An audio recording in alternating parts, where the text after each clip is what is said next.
ഭാഗമാണ് നാം ഇവിടെ കാണുവാനായിട്ടിടയാണ്. ഉൽപ്പത്തി മുതൽ വെളിപാട് പുസ്തകം വരെ 66 പുസ്തകങ്ങളാണ് നമുക്ക് എല്ലാവർക്കും അറിയാം. എന്നാൽ നമുക്കറിയാം, വിശ്വാസത്തിന് വേണ്ടി നിലനിന്നതിന്റെ ഫലമായി അതേ ഉൽപ്പത്തി മുതൽ നാം വായിക്കുമ്പോൾ, അതേ വെളിപാട് 66 പുസ്തകങ്ങളിലും നാം വായിക്കുമ്പോൾ, വിശ്വാസത്തിന് വേണ്ടി തീഷ്ണതയോടെ ആര് നിലനിന്നുവോ അവർക്ക് പ്രതിസന്ധികളും പ്രശ്നങ്ങളും അതേ ദുരിതങ്ങളും മാത്രമായിരുന്നു എന്ന് നമുക്ക് കാണുവാനായിട്ട് കഴിയും. അതെ, ഈ സ്തേഫാനോസിന്റെ ജീവിതത്തിലും കർത്താവിന് വേണ്ടി നിലനിന്നതിന്റെ ഫലമായിട്ട് കല്ലേറ് അനുഭവിക്കുവാനായിട്ടിടയായി. പ്രിയമുള്ളവരെ, ഞാൻ വലിച്ചു നീട്ടുവാനായിട്ട് ആഗ്രഹിക്കുന്നില്ല.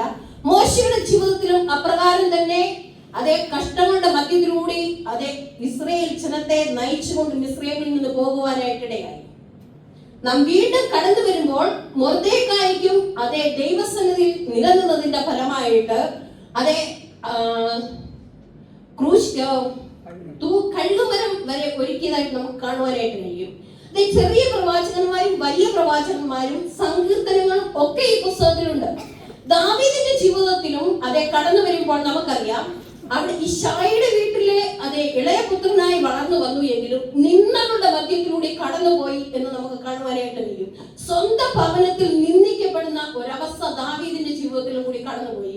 പ്രിയമുള്ളവരെ, ഞാൻ പറഞ്ഞു വന്നത്, ദൈവം നമ്മെ കാണുമ്പോൾ മനുഷ്യന്റെ നിന്ന അല്ലെങ്കിൽ മനുഷ്യന്റെ വിശ്വാസം ഇല്ലായ്മ ഒരു കുറവായി അവിടെ കാണുന്നില്ല എന്ന് നമുക്ക് കാണുവാനായിട്ട് കഴിയും. നമുക്കറിയാം, ദാവീദിനെ മനുഷ്യൻ തന്റെ കുടുംബത്തിൽ തന്നെ നിന്ദിച്ചിട്ടും അവൻ തന്റെ ജീവിതത്തിൽ അതേ രാജാക്കന്മാരുടെ മധ്യത്തിൽ ഇന്ന് അതേ ഫെലിസ്ത്യനോട് ഏറ്റുമുട്ടുവാൻ തക്കവണ്ണം അതേ ദാവീദിന് സ്വർഗത്തിലെ ദൈവം ഒന്നും ചെയ്തില്ല. അവൻ കവണയിൽ കല്ല് മാത്രമേ എടുത്തുള്ളൂ, 5 കല്ല് മാത്രം. പ്രിയമുള്ളവരെ, നമ്മുടെ ജീവിതത്തിലും പ്രാർത്ഥന എന്ന കല്ലും അതേ കവണ എന്ന അതേ കിരീടവും നാം ധരിക്കുന്നുവെങ്കിൽ ഏത് പ്രതിസന്ധിയെയും നേരിടുവാനായിട്ട് നമുക്ക് കഴിയും. ഇന്ന് പകൽക്കാലം ഞാൻ ചോദിക്കട്ടെ, നമ്മൾ യഥാർത്ഥ വിശ്വാസിയാണോ എന്നറിയണമെങ്കിൽ നമ്മുടെ ജീവിതം തന്നെ ഒന്ന് ചിന്തിച്ചു നോക്കിയാൽ മതി. നമുക്ക് പ്രതിസന്ധി ഇല്ലയോ ജീവിതത്തിൽ? പ്രശ്നം നമ്മുടെ ജീവിതത്തിൽ ഇല്ലയോ? നിന്ന നമ്മുടെ ജീവിതത്തിൽ ഇല്ലയോ? കഷ്ടത നമ്മുടെ ജീവിതത്തിൽ ഇല്ലയോ? നമ്മൾ യഥാർത്ഥ വിശ്വാസി അല്ല.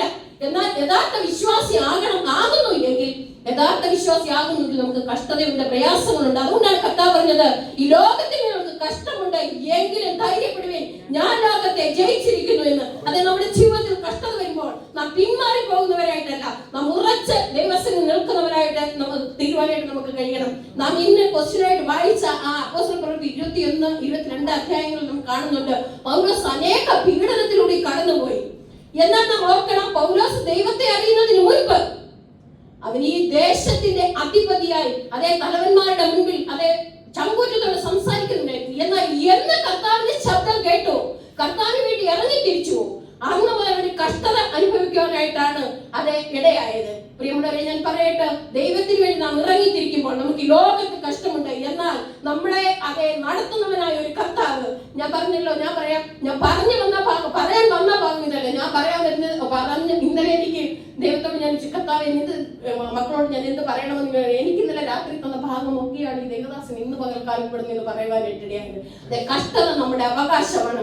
അതിൽ നാം തളർന്നു പോകാതെ, നാം ക്ഷീണിച്ചു പോകാതെ ദൈവസന്നിധിയിൽ നാം നിലനിൽക്കുന്നു എങ്കിൽ നമുക്ക് വിജയം കണ്ടെത്തുവാനായിട്ട് കഴിയും. നമുക്കറിയാം, അതേ പൗലോസിന്റെ ജീവിതത്തിലും ഉറച്ചു നിന്നതുകൊണ്ട് അതേ വിജയം കൈവരിക്കുവാനായിട്ട് നമുക്ക് കഴിയും. പ്രിയമുള്ളവരെ, ചെറിയ ഭാരം നമ്മുടെ ജീവിതത്തിൽ കടന്നു വരുമ്പോൾ ഈ ഭാരത്തെയും പ്രയാസത്തെയും അതിനെ കടന്ന് അതേ നമ്മളെ ജയത്തോടെ നടത്തുവാൻ കഴിവുള്ള ഒരു കർത്താവിന്റെ സന്നിധിയിലാണ് നാം ആയിരിക്കുന്നത്.